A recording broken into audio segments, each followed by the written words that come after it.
আমরা তো আসলে কিছুতেই পারবো না আমাদের দেশের শিক্ষা ব্যবস্থা বদলাতে। কাজে আমরা মনে করি, আমরা বলেছি আগামী দিনে শিক্ষা খাতে বাজেটের সর্বোচ্চ অগ্রাধিকার পাবে এবং সেই বাজেটের মধ্যে দিয়ে আমরা চেষ্টা করবো পর্যায়ক্রমে দেশের সমস্ত প্রাথমিক মাধ্যমিক শিক্ষা যাতে রাষ্ট্রের হাতে আসতে পারে। একজন শিশু যাতে 0 থেকে 12 ক্লাস পর্যন্ত রাষ্ট্রের দায়িত্বে লেখাপড়া সম্পন্ন করতে পারে তার ব্যবস্থা আমরা করতে চাই।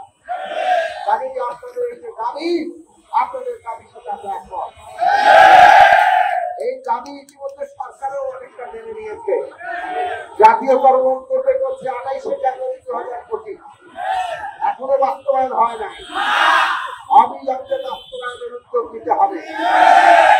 তারপরে এমপিওভুক্ত যেগুলো করার কথা সেগুলো এমপিওভুক্ত করতে হবে।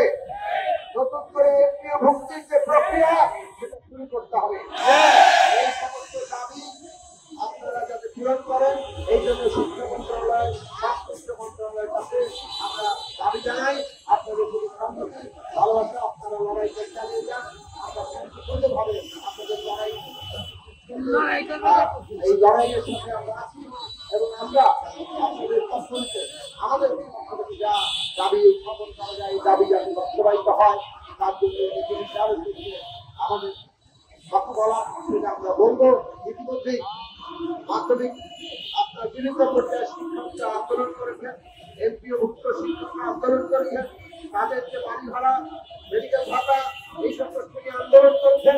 আমরা সেই সরকার নিয়ে সরকারের সাথে কথা বলেছি এবং সরকার একটা সমাধানের মধ্যে এসেছে।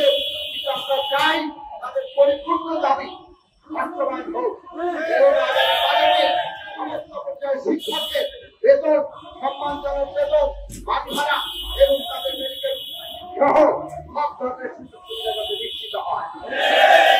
শিক্ষার পূর্ণ শর্ত হচ্ছে শিক্ষকদের আসলে জীবনে যাওয়া, সম্মানজনক জীবনে যাওয়া এবং তাদের প্রয়োজনীয় প্রশিক্ষণের ব্যবস্থা করা যাতে করে তারা আমাদের শিক্ষার্থীদের শিক্ষা দিতে পারে। এই জায়গা